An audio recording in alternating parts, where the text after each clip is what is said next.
Okay, that should be us live. Guys, welcome to the first of, I hope to be quite a few, top tens of me, Georgie, from Beards and Board Games, Baker from Board Online, Board Offline, and Asdruval, the retro gamer, who is... Asdruval, you currently got a YouTube? I do not. I'm not as cool as you guys, but I could. I can be seen on Board Game Blender every other Thursday. That's just how retro he is. He's so retro. He doesn't have Twitter, YouTube, nothing. Okay, so guys, well, Baker, I think you should maybe start off by explaining to us uh, why we're doing this top ten, because technically it was your idea. This top ten. I thought of getting us together for it initially, so this first topic I came up with, I guess, and basically it's the top 10 plus one. Actually, technically they're top 11s, but top 10 plus one of games that we don't have but want to have. Which for some of us was difficult to put together because we kept buying games that we wanted that were on our list and had to adjust them as well. Yeah, I'm guilty about that one. I'm definitely not guilty of that one at all. So. Yeah. But so yeah, that's where it is. Top 10 plus one games that we don't have but really want to have. Okay, so I think we should maybe start off with our number 10 game and just get this going. So, Asdruval, do you want to take number 11 game? Sorry. No, yeah, we'll start with number 11 game. So. This is my excuse me, my number 11 game, and it's Sheriff of Nottingham. It's one of the Dice Tower's essential line. I think the reason why I really don't have this game is because I think that the play group that I have probably wouldn't be very good to play with. I think you need a specific group to play a game like this, a bluffing game, people that are good at bluffing. Pretty much the play group that I play with, I can tell when someone's lying right away. So I'd probably end up winning every time. Unless they tell the truth every time. That's true too. Yeah, it's just one of those that I just need to find a specific group to play with, and I think that's why I have not picked that up yet or even played it, but I am interested in playing it. Okay, that was a pretty good choice. I have no complaints with that one. Definitely not. Baker? Yeah, I actually played that one for the first time Monday night, and I agree. It's definitely, you got to have the right group. And not only that, but probably need to give it a couple of tries of people getting used to it because everybody was new, and we only played one round. But I want to try it a few more times because just the one round wasn't enough to feel like, oh, I must have this game. But I think it's got a lot of potential if you get people that kind of understand how to do it. Yeah, I've just seen quite a few playthroughs of it, and I haven't played it myself, but I would really like to play it. And hopefully, very soon in the future, that'll probably be a game that I own because that's a game I've been looking at a lot recently. I think I'll take us off with the next number 11, if that's all right with you, Baker. Go for it. And my one, I don't know if this is maybe a little bit of a cheat, but honestly, it's just been so hot on my radar right now, I could not leave it off the list. So my number 11 is going to be The Others, which is not currently even out yet. Is that a bit of a cheat one? I'm not sure. Well, no, because games you don't have and you want, we didn't specify they have to be available yet. So I think that qualifies. Okay, so this is a game that I am backing on Kickstarter. As Baker knows, I'm not sure if you know Asdruval, but I'm a bit of a fan of Kickstarter. And it's unlocking so much cool minis. The way it plays, it looks really, really fast. It kind of looks like a faster version of Descent. Like each game kind of takes like maybe an hour, and you kind of feel like you have that full horror roleplay experience as opposed to any sort of fantasy or anything. So it's a game that I'm really, really interested in, and man, those minis look awesome. Yeah, that's from Eric Lang, right? Eric Lang, yeah. So it's got Eric Lang 2 to 4 player. Man, that guy is on fire lately. He is a freaking genius. Like I mean, I don't know how he makes so many games all at once. Yeah, man, he is. He's just developing so many brilliant games just now. Oh wait, Baker, there is somebody in the chat saying that they can't hear you. I can hear you. Let me just find out. So we got people watching us then. Yeah, we've got 3 people watching us. We have 2 people now. Woo! So I'm just going to ask in the chat to see if they can hear you now. Nobody seems to have confirmed, so that's it. Testing.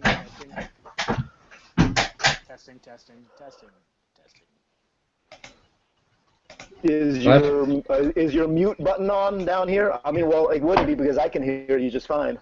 Yeah, well, if we can both hear you, that should be fine. I should have some volume controls. I should be able to turn you up a bit. Test now, Baker. Testing. Can you hear me? Can anyone hear me? Okay, let's see. Somebody says yes, barely. Somebody says not at all. Okay. Hold on, let me try. If I just use the iPad mic itself instead of the plug-in. I don't know if that's better or not. Not sure. Sorry about all this, guys. We're lucky we didn't do Baker's number 11 yet. So. Is it better now? Whoever's in the chat room, is this better or worse? Somebody says, yeah, they keep saying they can barely hear you, and one person saying they can't hear you. Oh, some person's saying it's better. Better? All right. Well, maybe if I just talk really loud. I am getting a legitimate microphone here pretty soon, so hopefully that'll solve a lot of my audio issues I've been having. Oh, there we go. People are saying, yes, now I can, much better, yes. Okay, so we've got a lot of people agreeing. Thanks for agreeing, guys, and thanks for helping us out there, because that could have been a bit of a bummer. Appreciate your patience, everybody. Definitely. So we haven't done Baker's number 11 yet. So my number 11 was the others. So I think after all that, we should maybe just get along and go Move it along. All right, well, my number 11 is the Battle at Kimballs Cascade, which came out, last year, I think? Yeah, last year. And it's from Z-Man Games, and basically it's like those old arcade shooters where you'd be in a spaceship and you're flying along and the screen's just scrolling up like this and you got all the bad guys coming down at you. It mimics that perfectly, pretty much. Like you have these strips of the board that you put down and there's bad guys on it and you're blowing those guys up and the strips keep going down so it feels like you're scrolling up the screen. And eventually you get to the end, and just like in those board game or in those video games, there's a giant monster that takes up the entire screen. Well, in this one, it takes up the entire top of the board, and you have to, destroy certain parts of it. So that's my number 11, Battle at Kimballs Cascade. It's interesting you're spouting out the stuff that I've never even heard of before. Yeah, that one, it doesn't seem like it caught on very well. Was that an older game? Is it just barely released, or it was from 2014, from last year. Last year, It made kind of a little bit of a splash, but then after that, it just kind of disappeared. You don't really hear people talking about it anymore. Got reviews. I think it was that a Gen Con release. That sounds right. I'm not 100% positive, but I think so. It rings a bell to me. Wasn't one on my sort of radar of awesomeness for Gen Con last year, though. But yeah, I guess so. Gen Con last year had so much awesome games. I guess it was hard to get them all on track. But no, it's definitely one I'm going to go and check out after this anyway. So sounds awesome. Yeah. So moving along to our number 10. I'm thinking Baker, because you just went. Maybe you should go again and just hit us with your number 10. Like a snake draft. All right. My number 10 is a Game of Thrones, the board game, second edition, which this one just looks amazing. I know it's a longer game. I think, I think it averages somewhere between 120 and 240 minutes is what it says on BGG. It's from 3 to 6 players, and the whole idea, from how I understand it, is that you're choosing your actions beforehand. Everybody chooses the actions at the same time, and then you go through your turns with these pre-chosen actions. And of course, you have stuff that you can kind of interrupt with to react as people's armies do different things. But if you play it right, there's just as much backstabbery and awesomeness in the game as there is in the books. So that's definitely one fantasy. Is that any different from the first edition? Oh, I've got no idea. That's a really good question. I only hear people talk about the second edition now, so I'm assuming that it's pretty much considered better than the first edition. Yeah, I believe the first edition is just... second edition is sort of upgraded pieces, upgraded maps, and as usual with Fantasy Flight is easier to read rulebooks and reference guides and just better quality overall, I think. Yeah. That's from 4 years ago now, so and it's still pretty popular from everything I've seen. Yeah, this is one of my good friend Colin. He has got this game now, and he got it in an absolutely amazing deal. I think he got it for like £15 or something. So that's like it's like a really good deal for that one. Anyway. Yeah, it is. And we're going to hopefully be playing that soon. We just want to find the time because every time we have sort of a game day, we play like 4 or 5 games, and I think if we play that one, we might only be able to play 2. So yeah, because it's going to take you 2 to 4 hours. So I'd just like to apologise as well. It seems to be that the sun is setting very fast here, so I've got the lights on, and I feel like it's giving me this kind of ghostly look. So I'm just going to apologise now. It adds to the mystique. Does it? Yeah. All right, so who's going next? Asdruval? Okay, my number 10, and this might be also maybe cheating a little bit. My number 10 is all the Small World expansions.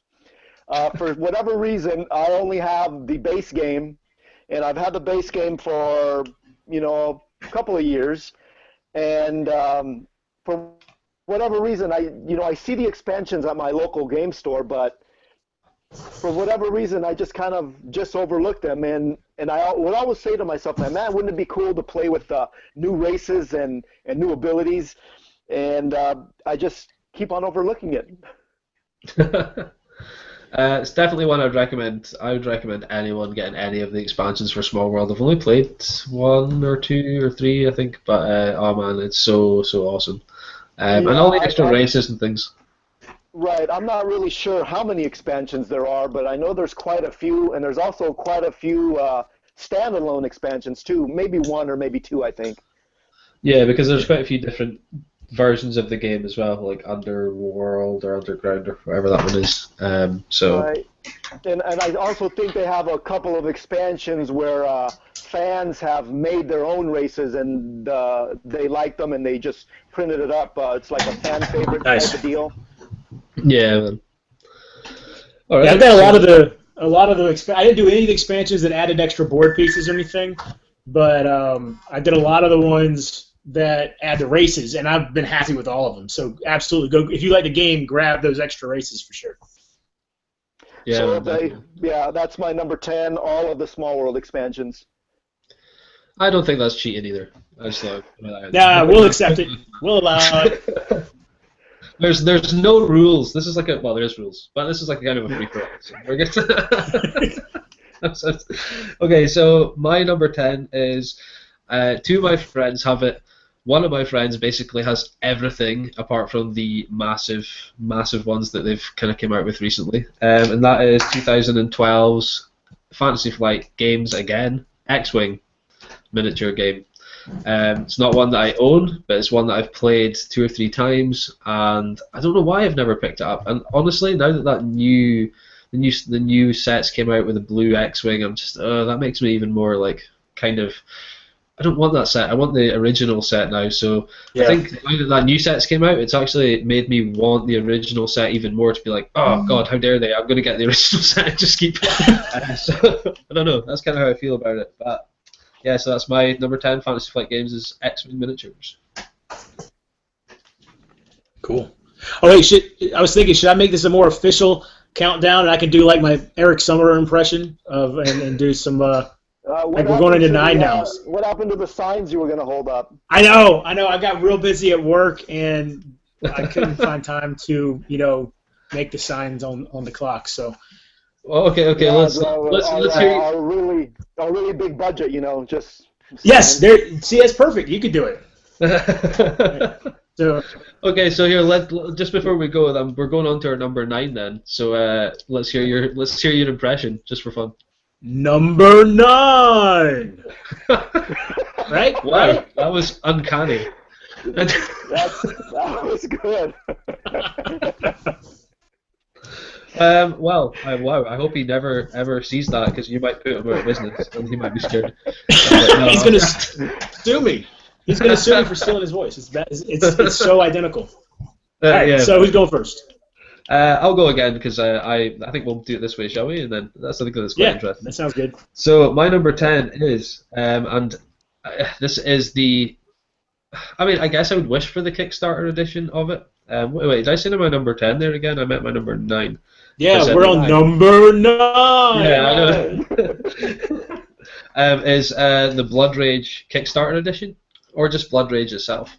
It's a game Good choice. that is currently available for pre-order at most of my local online stores, or ones in the UK anyway. So that's ones that I am dying to get my hands on. So, or as pretty much everyone says, Blood Rage, as you see like every video. So, yeah, that's my number 9, Blood Rage. I should probably say as well, cool mini or not,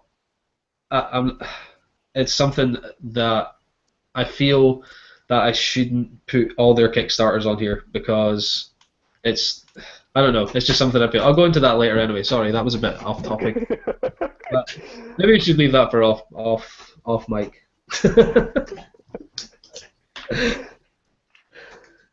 Baker, do you want to take us on for your number 9? It is Caverna, actually, by Mr. Rosenberg. And this one, Agricola the idea of Agricola always sounded interesting to me, but I would just, for instance, listen to Z and Sam just roast Tom for liking that game and how boring it was, and there were just too many people that didn't like it for me to give it a shot. Caverna came out, and everybody likes it pretty much that hated Agricola. So that's the one I got to give a shot to. Plus, I'm always a little partial to games that can be played one player, because it gives me a chance to kind of hone my understanding of the rules and everything. So yeah, that's that one for sure. And that one's been out for a little while now too, but it's down to a reasonable price, because it was like $100 when it came out, and it's around 67 or so now. So I did not realize it was that expensive. Yeah, the list price is $97. Ooh, which is like €20. So you get well confused at those exchange rates over there, but it's terrible. That's just you constantly getting done by the man. Anyway, here, I'm pretty sure at the start of this video I was blaming you, Baker, for going on and on and on, and look at me, bringing us off topic with cool mini or not stuff. Now I'm... come on, what's going on here? Asdruval, take us away. Number 9. My number 9 is a game that I did enjoy when I first bought it, but it started getting stale after repeated plays, and that was Takanoku. And the new expansion, Takanoku Chibis, has just been released, and I do want to get that. I just haven't seen it in my local game store. It brings out a mother panda, and I guess baby pandas also, and a couple more objective cards. But like I said, with repeated plays of the base game, it started kind of getting boring. So hopefully with this expansion, it'll liven the game up a little bit more. Yeah, you can't say no to baby pandas. Right. I think, I'm sorry to burst your guys' bubble, but I believe it's only got a mama panda. Wow. No babies? No, but I believe I think there is ways to make babies, but I don't believe you have the little actual baby pandas. I think there's just ways to... Then you know what, the box cover lies then, because there's babies on the box cover. I believe it gets more points or something. I don't know what it does. There's something to do with that, but... consulting the book of knowledge. So Google. Right? Board Game Geek, of course. There you go. You know, maybe you're right that it just has a mother panda. Maybe I was just, like I said, just looked at the box and said, oh, there's babies involved. There are 9 baby panda tokens, so you don't actually have their token. Well, but they're tokens, they're not miniatures. So. Oh, okay. Lame. So I think we're all right. Is what we've learned here is we're all right. Of course. Everyone was correct. So my number 9 was Takanoku Chibis. Nice. So Baker, I don't think we should let you attempt that again, just in case sort of fire and brimstone stuff. Okay. Something happens. But Asdruval, do you want to kick us off with your number 8? Number 8. My number 8. My number 8 is Legendary Encounters, an alien deck building game.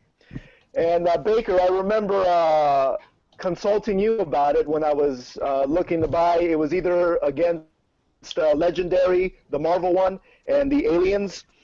And Baker led me to a video. He said you should watch this video first before you make your decision. And you know, I watched the video, and almost everybody says that the card, just setting up the game, just takes a really long time to set up the game. But it's especially the first time, yeah. Yeah, it's definitely one that I do want to play now that I pretty much have the Legendary, the Marvel, the rules down pretty well. I can kind of transcend into the Alien one. But that's one that I definitely want to try, and I do not have. It's the Alien deck building game from Legendary. I would say that's a pretty good choice. I do not have that one. I have the Marvel one, and it took ages. Oh, it probably took about 45 minutes to an hour to sort out when I first got it. It was. Oh yeah. Yeah, but I mean it's awesome. And there's no doubt in that. And the mechanics, that Alien one, that's. I want that one too. So. The Predator one is the one that I'm most interested in, I think. That one looks really cool. Did I read that? Can you mix them together? The Predator and Alien ones, yeah, you can mix them together and do like Aliens versus Predator. Oh, yeah, because of course both games really needed to add another 500 cards straight away. Oh yeah. If anyone ever asks the question, how many more cards do you need, the answer is always 500 more, no matter how many you already have. Yeah, that's a good call. But before we start talking about Magic the Gathering, I think I'll take us off with my number 8 now. So, and we're on number 8, right? I'm getting really confused with these numbers. Yes. Yes. Number 8. In front of me, 11, 10, 9, 8, and then think, wait, did I write it down?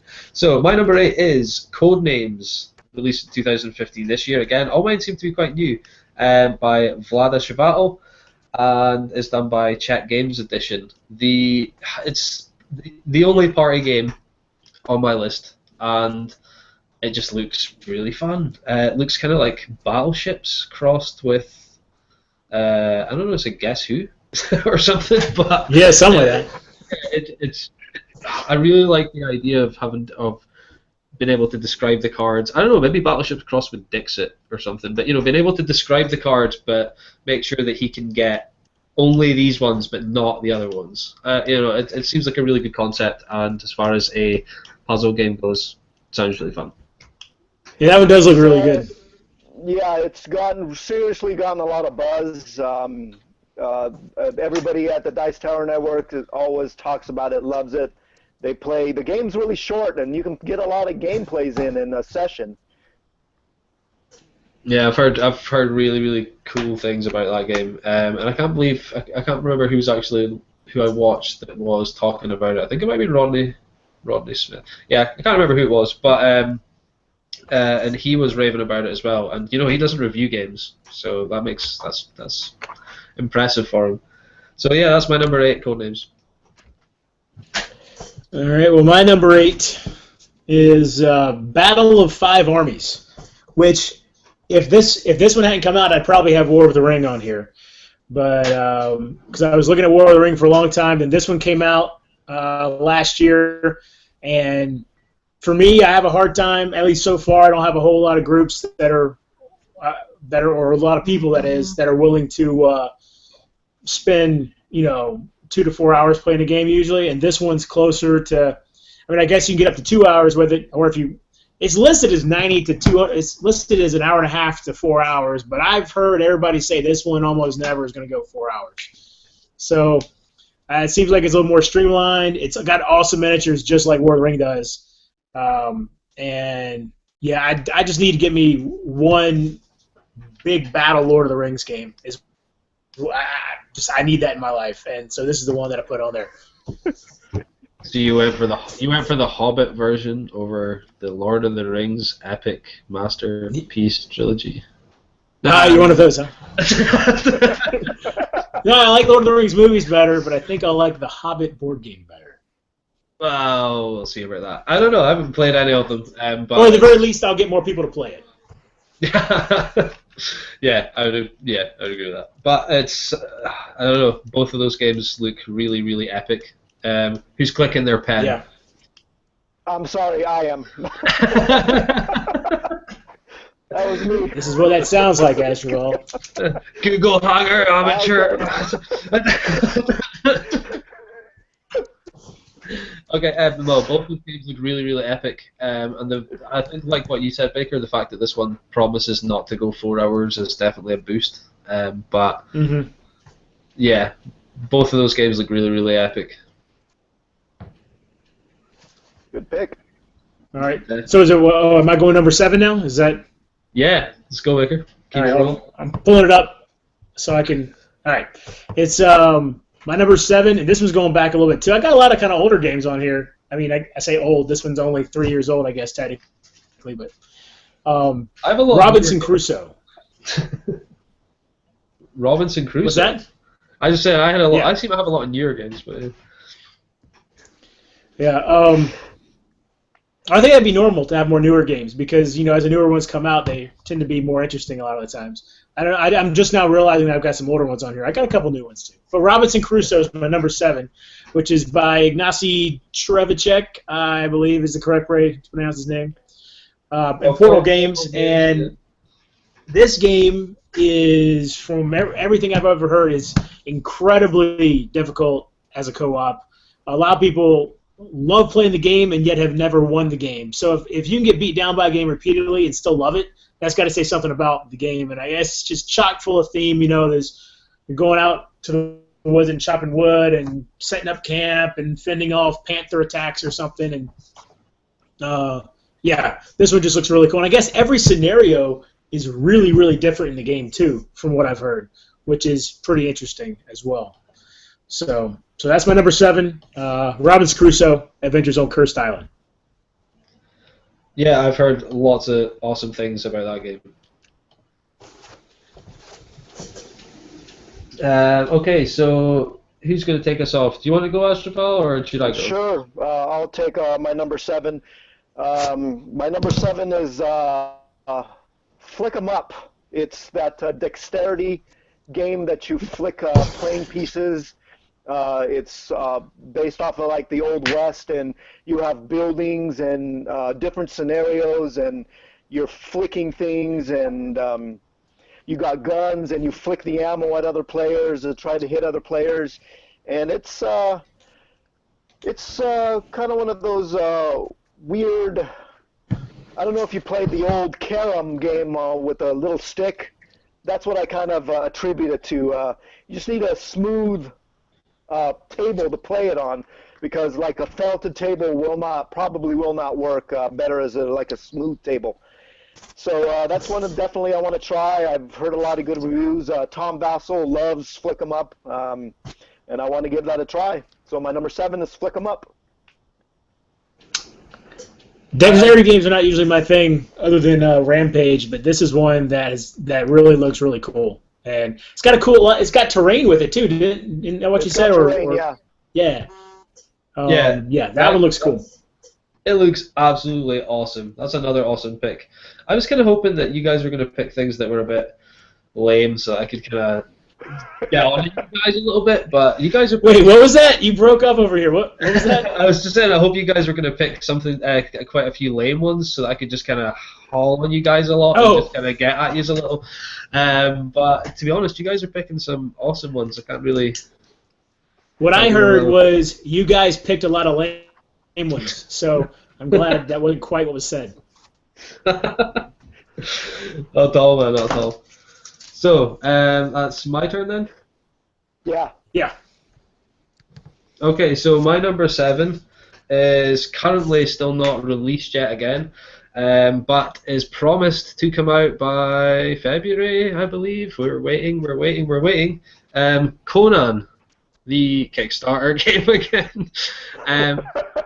This game was fully funded, completely funded, over $3 million, over 16,000 backers on February the 11th, and nobody has it. And there's still, the pledge manager is still open. It's still 10% of people have not filled it out. And yeah, I believe that it went.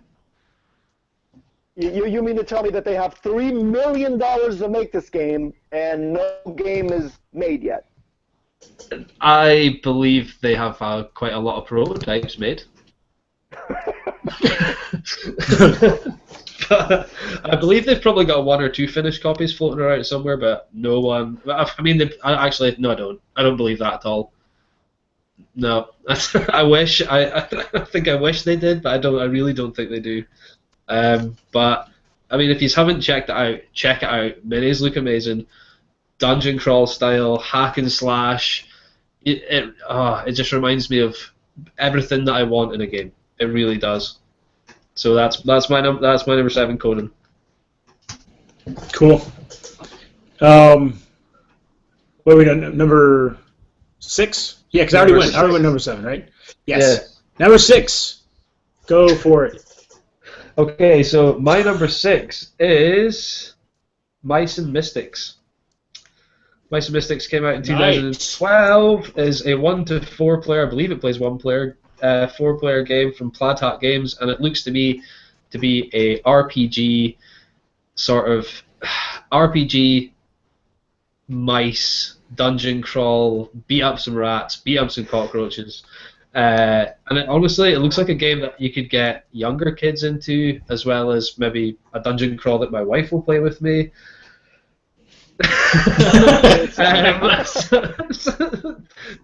Honestly. I'm sorry. It's definitely an easy game to learn. It's something that you can teach non-gamers pretty quick. Yeah. Do any of you guys have that game? Yeah, I've got it. I do not currently own that game. Baker, am I right in thinking that the minis are like probably one of the cutest minis in a game? Yeah. Well, hold on. Look, ladies and gentlemen, we got a visual now. Yeah, these are. That's one of the guys right there. Oh, is that Colin? It's Colin. Yeah. Epic. Look at you knowing the names and you don't even have the game. I know. I've watched that. There's Filch.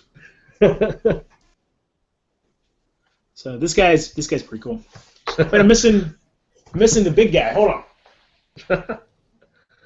I thought I was infatuated with this game. Yeah, this guy wrecks the house with his friggin' hammer. Wow, that is a mallet and a half. Yeah, no, it's a cool game. Did those miniatures come pre-painted? No. They didn't. Whoa, that's a pretty good paint job, Baker. Thank you. Seems to be. We'll ask him for some HD pictures, and then we'll get on it later for his. Okay, Baker, do you want to take us off for your number 6? Sure. Yeah, my number 6 is Forge War by Isaac Childress, which just came off a Kickstarter just recently, I think. And it's basically, apparently it's a real meaty game, but you got kind of 2 different parts of it. One where you're actually mining for materials and everything and controlling mines, and other players are controlling mines and stuff. And then another section of the game is you're actually going on missions and everything. And it's got two different ways you can play. I guess there's an epic version of it where, it really takes a long time, but your characters are building up their skills and all this kind of stuff. On Brawling Brothers a couple of episodes ago, which is a podcast I listened to, they actually reviewed this one, and I hadn't heard anything about it up until that point, and then it sounded awesome. So, Forge War. Awesome pick. I cannot deny that.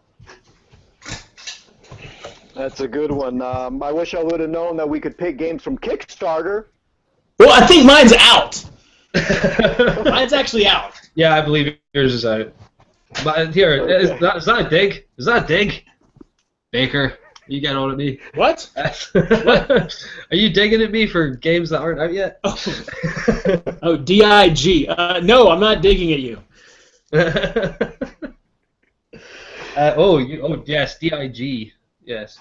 Yeah, I wasn't quite sure what was being said for a moment there. I was concerned. Yes, D-I-G. Asdruval, do you want to take us away with your number 6? My number 6 is Pandemic Contagion. I hope I'm saying that correctly.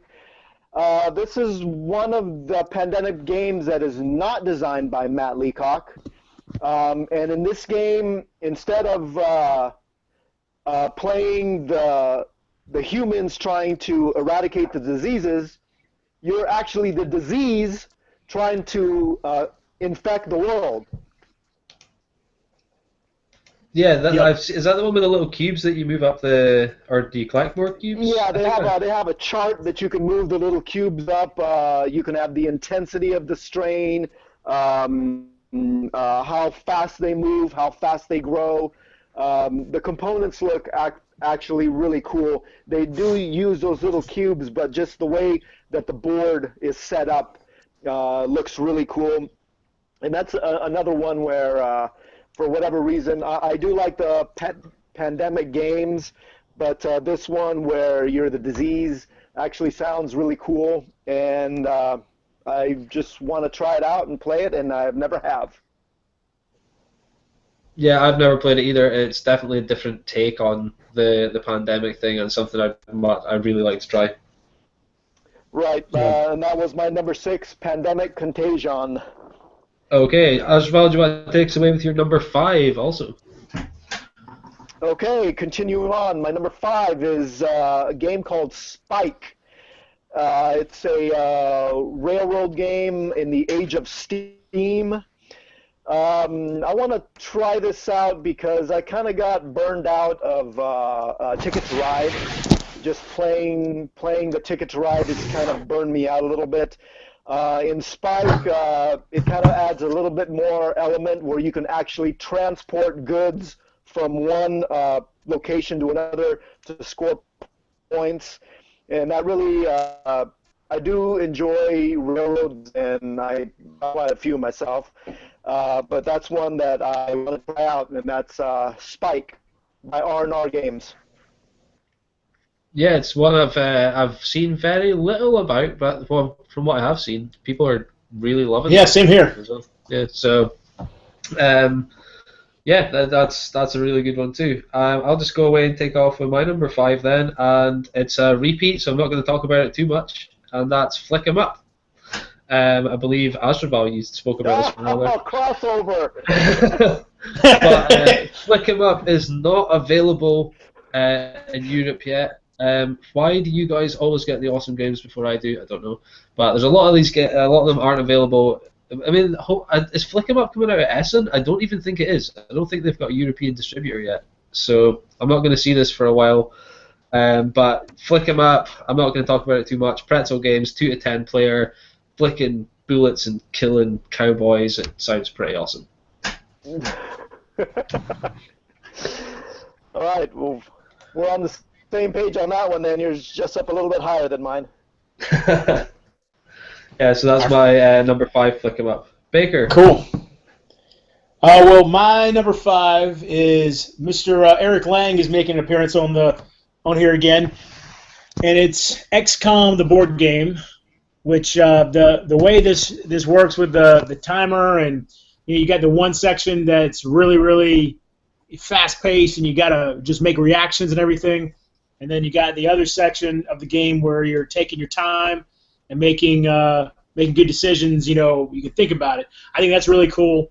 And plus, I love the XCOM video games, so I don't know. That whole world, that whole theme really, really catches me too. So, XCOM, the video game from Eric Lang. That's the app-driven one, right? Baker, is that the is that the one with the? Oh, I think you're breaking up. With the app, yeah.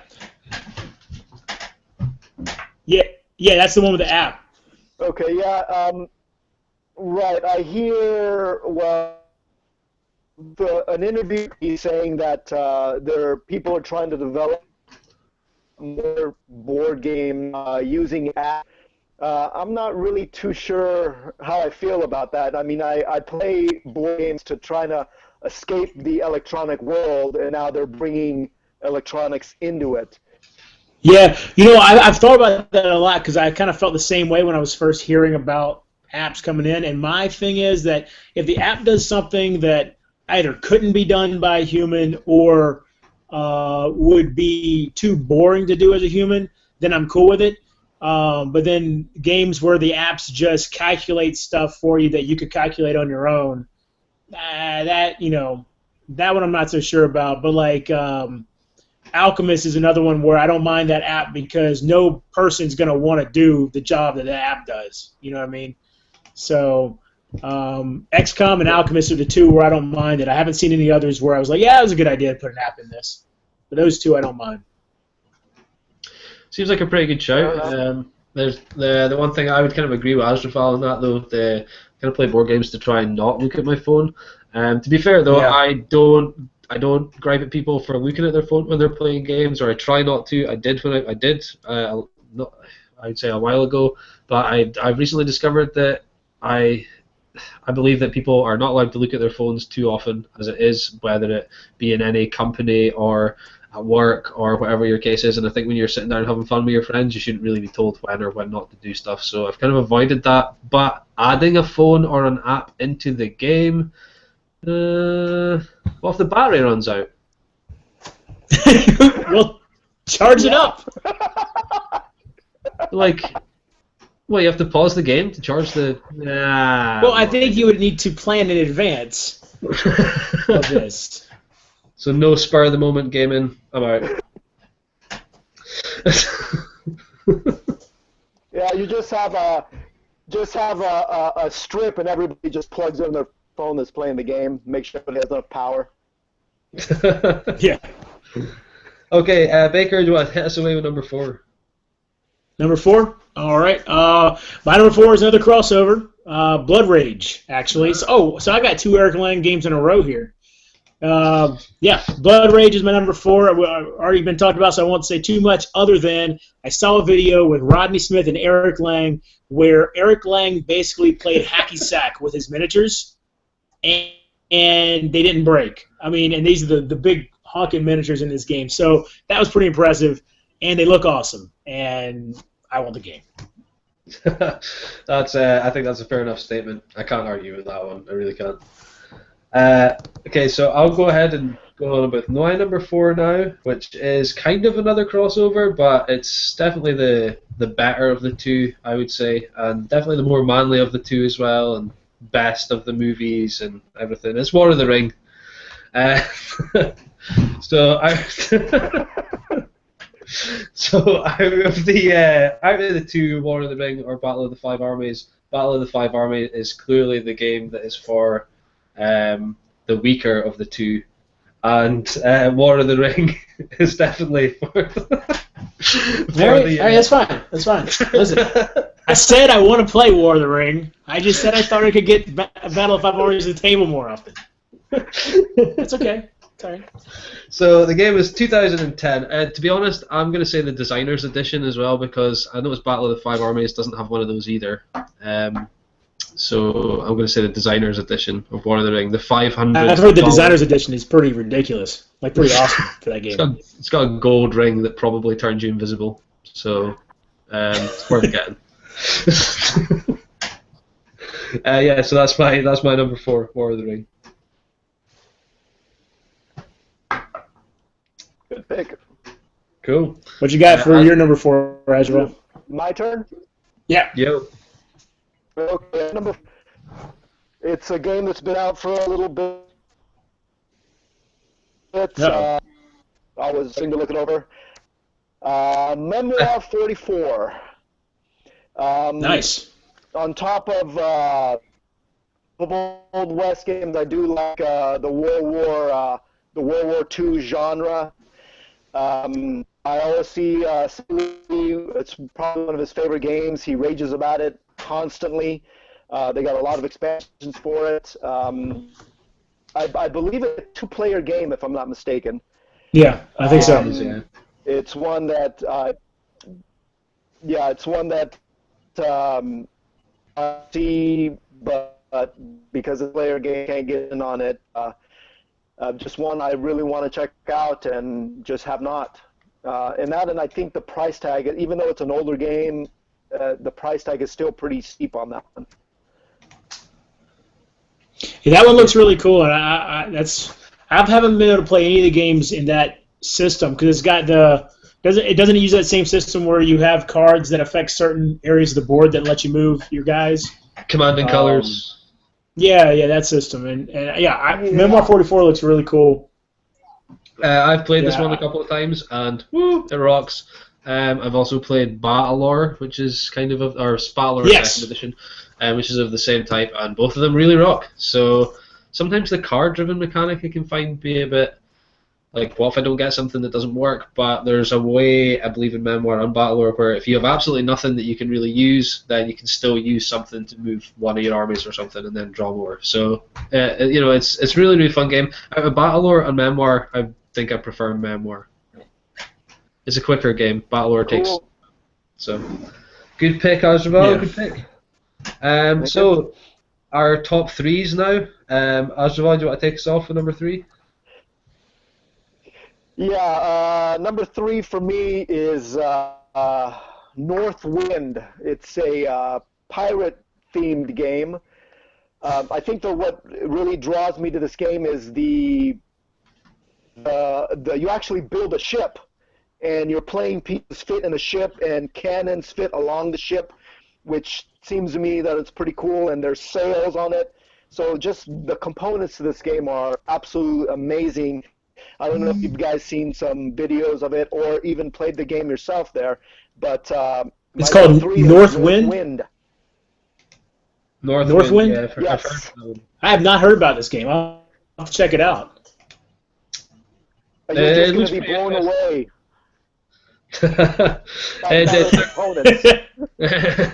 It does look very interesting. I would say that. It's not that one sounds I've heard really too cool. much about, though. I don't really know much of the mechanics or anything, so it's something I'll need to look into, I would say. Baker, do you want to take us away with your number 3? Yeah, my number 3 is designed by Corey Konieczka, who designed one of my favorite games of all time, Mansions of Madness. I knew you were going to say Mansions of Madness when you said that there. Mansions of Madness, yeah, exactly. That guy right there. That's a great did we game. Just leave, here, wait, hold on. Baker, did we just lose Asdruval? Possibly. Is he just He'll be back. Oh, there he goes. He left the call. Oh. He'll be back. He'll be back. Okay, sorry. I was just making sure. I thought something had gone totally wrong on my side. So yeah, this one was published in 2013. It's Eldritch Horror.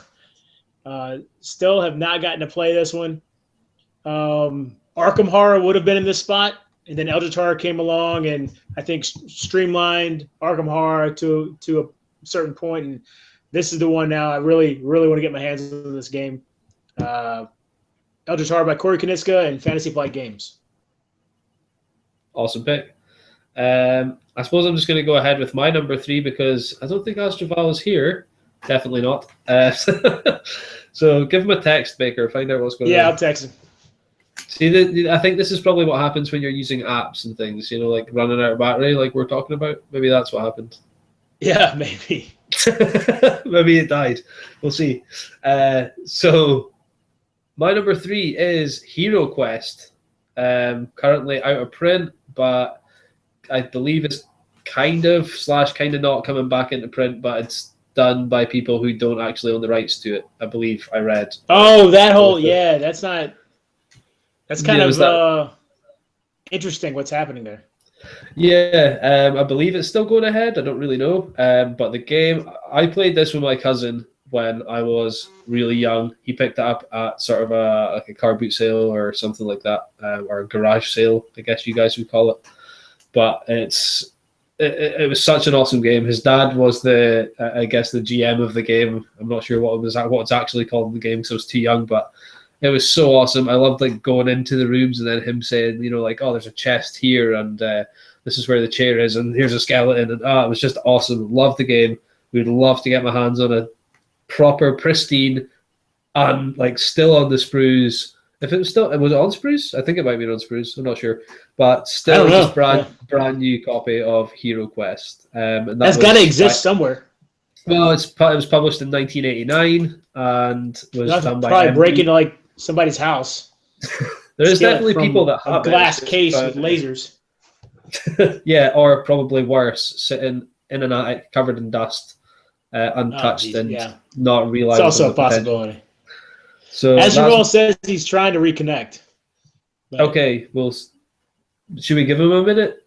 I'm aware that Baker, you're a hey, there he is. Hey, Asdruval.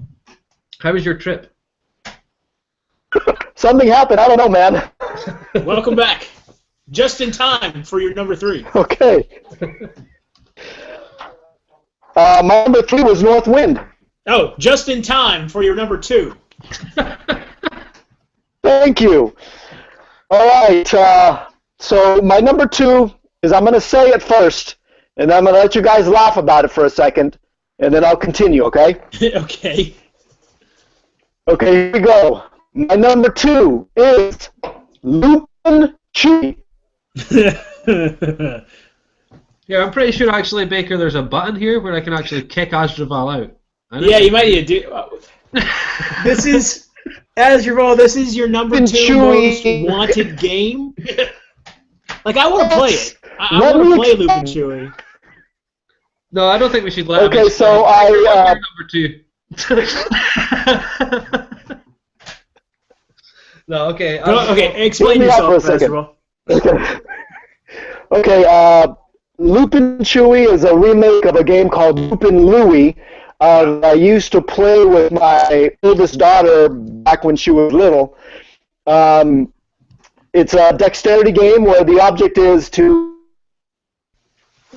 get this off your building, and who got all the chicken knocked off lost the game. Now they did it with Chewbacca in the Millennium Falcon, where you have to knock stormtroopers off. Yeah. And game from players to 3 players, which I think is a better idea. So everybody's with 4 players, you kind of run around until it came to. So this is one of those games where I'm first to get it. Your mic is really, really breaking up there. I don't. To be honest, I don't know if it's maybe it is a sign and it's doing us a favor. Because you're not selling it, to be honest. From what I heard, you're not selling it. Baker, what's your number 2? Well, hold on now. It sounded like maybe he's got some. Asdruval, are you there? Okay. Believe it or not, the game that's sold out everywhere. Well, that's. I mean, well, and so it sounds like you also got like a little bit better. What is it? Emotional connection to the game as well, from playing with your kid, right? Sold out or just not took into stock? Who knows? All right, I think he's working on his mic there. Yeah, I'm working on my mic. So Chewy is on your guys'. Wow, you sound even worse. This is terrifying. I think it might be your signal. It might be the connection instead of the mic.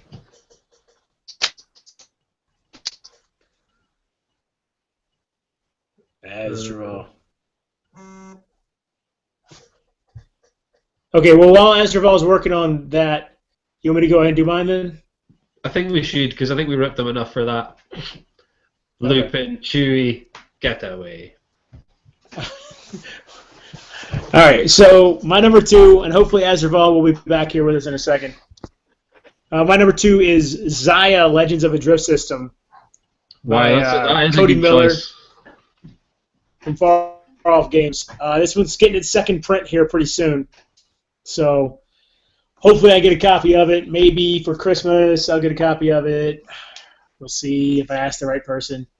But this one looks amazing. The ships come pre-painted. It's a 4X game. You're exploring the solar system or exploring outer space. And it's kind of a sandbox game where you can, be a bounty hunter. You can, do trade between planets. It's got a lot of cool different things you can do. So that's my number 2, Xia: Legends of a Drift System. It's a pretty good call. Is that just came out? Like, is that just like a second print or something that's just came out for that you can now second get? print. They're doing the second print right now. Okay. Well, we'll need to see. I don't know if you heard Asdruval, but that was Baker's second game there. Xia: Legends of a Drift System. Right, I'm having some audio problem also. Okay. That actually sounds a lot better this time. Yeah, you do sound better now. Okay, cool. I won't move from this spot then. Stay still. So, Asdruval, we skipped kind of. I don't know if you heard us, but we basically said that Lupin Chewie was. I'm not going to talk for Baker here. Baker, what was your opinion of Lupin Chewie, just quickly too? I mean, I would not have put it on my top games I want to play, but it also sounds like it's got some sentimental value for Asdruval too because of playing Lupin Louie with his kids. So maybe that's true. Some of that in there. I do want to play Lupin Chewie. I just don't know if it would have been that high on my list, but everybody's got their own thing. So if Asdruval right, Lupin Chewie, I guess. Yeah, out of all the games that Hasbro put out for Force Friday, it was pretty much all just crappy. This one was the only one that, this one was the only one that kind of raised my eyebrows. Play that with my daughter. Well, to be honest, there was a reason that I quickly brought us back to Asdruval because my number 2 is also a Star Wars game. Lupin Chewie? Oh. Yeah, no. Star Wars Carcassonne? No, it's not. Of course it's not. Oh! It's not. It's definitely not. Don't worry. It's Queen's Gambit, 2000 print. I think it's on Hill, 2 to 4 player, sort of war game, while escape game and lightsaber deathmatch all in the same game with the 3 different things going on. It just looks so awesome, but it's out. And the board's shaped like a TIE fighter, right? Yes, I believe. Is it? Yeah, I think so. I know it's got the tower in the middle because it's got that 3D tower in it as well. Which one did you say? You were breaking up. Queen's Gambit. Oh, Queen's Gambit. I'm sorry. I thought. Never mind. Forget what I'm talking about. I thought you were talking about Star Wars Risk.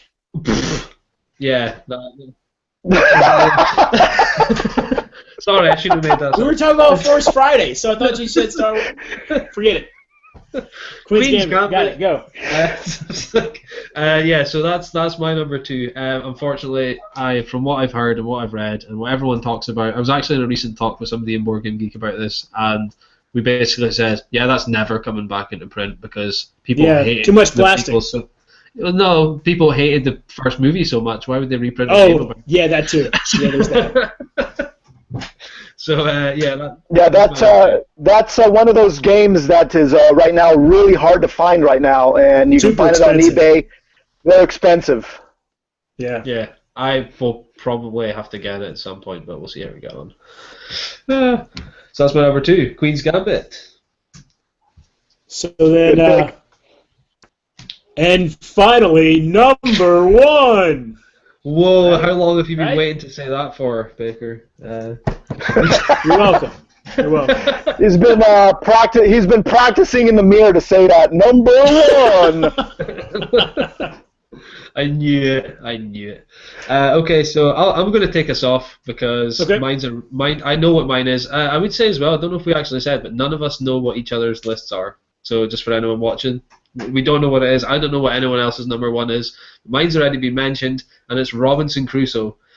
I have looked at this game. Oh, nice! Yeah, I know. I've looked at this game 100 times over, and 100 times over I have passed it and ended up with someone random or another couple of things random because the game's like $50 at my side or £50, and I kind of think when I look at it, I think, yeah, it's £50 and there's a lot of stuff in it, a lot of scenarios. I love co-op games, and it plays one player as well, I believe. Does it? I'm looking down here to look at the thing. Yeah, it's a 1 to 4, I think. Yeah, so that sounds awesome to me as well, because like a big one-player game like that sounds really great. But the component quality always kind of got me. But you know, now when I look at it, I think, why have I even let that put me off? It looks so awesome, and it's a game that the replayability looks huge, like you said, Baker. So not going to talk too much about it. Robinson Crusoe is my number one. Cool. Shall I do my number one now? Yeah, we'll let Baker go last since he came up with a list. Oh, thanks, guys. All right, my number one is probably at the pillar of modern day gaming that I'm ashamed that I've never in my life played, and that's Carcassonne. Whoa. Never played Carcassonne. Never ever played it. That is a bit of a shock. That's probably blasphemous, you know. I always see it. It's not that it's an expensive game. I mean, it's like $20. Yeah, but just you never. have all those retro games, and you don't have Carcassonne. I know. I don't even Carcassone's even a retro game, but like Carcassonne's like that's like saying like you don't have Catan. Please tell me you have Catan, right? I do have that one. I have Catan Jr. Maybe. Maybe you guys are going to laugh at this, but I am going to get Star Wars Carcassonne when it comes out. That's legit. That counts. Yeah. I'm not going to make the same sound I made when we spoke about Star Wars Risks, so... Yeah. But my number one game that I don't own, but I haven't played, that I want to play, is Carcassonne. Cool. Awesome call. Well, so my number one is Mage Knight from Vladislav. This game plays 1 to 4 players. This is from back 2011. It's a really long game, and it's one of those games that supposedly plays best with either 1 or 2 players because of how much downtime you can have and stuff like that. But I mean, it's kind of it's an exploration game, and you're going around this board doing missions or quests and stuff, and it just looks really cool. It's got a massive level up board. You know, I forget how many different levels there are for your character and stuff, but the whole thing looks amazing. It takes up a lot of table space, and I really want to get my hands on this one. And this is another one that has a really expensive list price, but it's down to around $60, $70 now. I think it's normally $99, so I'll probably be getting this one sometime in the next few months, hopefully. Yeah, I can't argue that one again. The stuff I've heard seems really, really awesome with that. In that game, everything I've heard about it just looks cool. And that's the second Vladislav game on this list, I believe, as well. Actually, yeah, because Codenames. I put Codenames on there, so yeah. Shout out to him for hitting the list twice, I guess, as well. Same with the Lang man. He hit it 3 times, I believe. Hey guys, I hate to run. I gotta go pick up my kid from school, so. That's totally fine, Baker. Go get your kid. Me and Asdruval will tie this up. Sounds good. See y'all later. See you, Asdruval. Bye, Baker. So, Asdruval, I think that went pretty well. Yeah, you're still there. I think that went pretty well. Yeah, a little bit of technical issues toward the end, but we went pretty good. And I do want. Come on, give Loop and Chewie a chance. I will maybe look at it if somebody else has it. How's that? That's good. That's good enough. I will. Yeah. It's just something about it. It's just something. I mean, I like it looks fun, but it looks like I could possibly fall asleep and still win. Depending, like if you just hit it at the right point. I don't know. It's weird. It's one of those weird ones. But I think I think we did really well with our first top 10, given the technical issues that was happening. But that could have been as opposed to your fault, Asdruval. I believe that was probably the Tinternet's fault. But I think we went really well, and we had about in between 4 and 5 viewers most of the time. So pretty good, pretty successful. Very good. I hope we can get another one in sometime soon, and it was a good time, and enjoyed hearing everybody else's top 10 plus 1. Yeah, it was. It was really good. I did too. One thing somebody did say in the chat: can you show us Hex and Square? I believe that was a Board Game Blender clip. Hold on, just 1 second.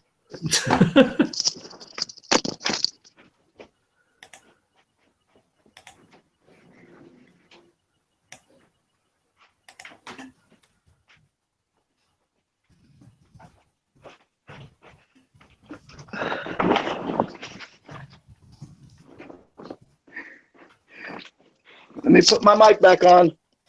Okay. All right. Here they are. Oh, this is Square. Oh, this is Hooks. Gotta please the fans out there, man. That was probably the most random thing I've ever seen on Board Game Blender, dude.